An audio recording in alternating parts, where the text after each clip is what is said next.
राजीव जी के साथ एक कुंडली के 24 को गुण मिल रहा बा।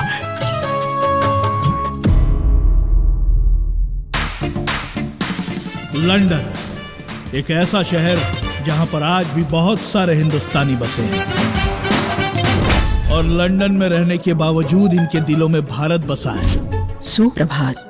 मेरी ब्यूटी के शहर में चर्चे,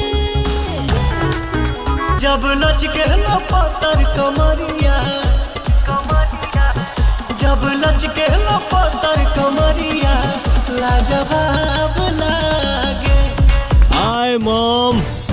तोरा के 1000 बार समझेले बानी कि मंगलवार के लाल कपड़ा पहनल करा। दीवाना तू बना दिहलू, हो गई नी मस्त मलंगा हो, नजर में तू ही लौके लो, करी जा 24 घंटा हो। आज से राउर बेटी हमार बेटी। एकरा बारे में कोनो फैसला लेवे से पहले एक बार हमसे पूछता लेते। कुंडली के मिलल उतना जरूरी नहीं है माँ जितना दिल के मिलल बा। शादीशुदा मर्द आसमान में उड़त पतंग जैसन होला। जीवन में तोहरा सिवाय हम पत्नी के दर्जा के औरी के नाते। दिलवा के दरिया में सुना ये सावरिया, मन के लहरिया तू बहा। खुले जे पलकवा तो नजरी के सोझा रहो। पति पत्नी के बीच में जब कोनो दोसर औरत आ जाला तो सुख और शांति छिन जाला। तो हर गोदी आज ले सुन काहे बा। कुंडली में तो साफ साफ एगो संतान के योग बा।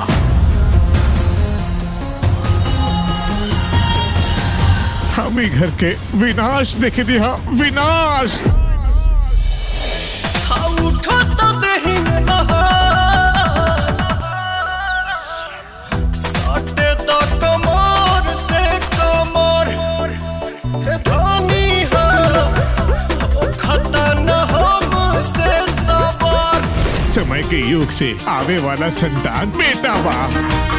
गजबे विधाता तोहरो खेला, कतही टूटे कतही जुड़ेला। जरूरी नहीं है कि शुक्ला के हर बात सही हो जाए। हो सकेला पोता के जगह पोती हो जाए। पोता होई पोता होई पोता ही होई। एक अभागिन एक सुहागिन, दोनों प्रीत में ऐसी जली। हमार बच्चा गावा। एक पिया को चली, एक पिया से चली। दुनिया में सब कुछ नहीं देता विधाता।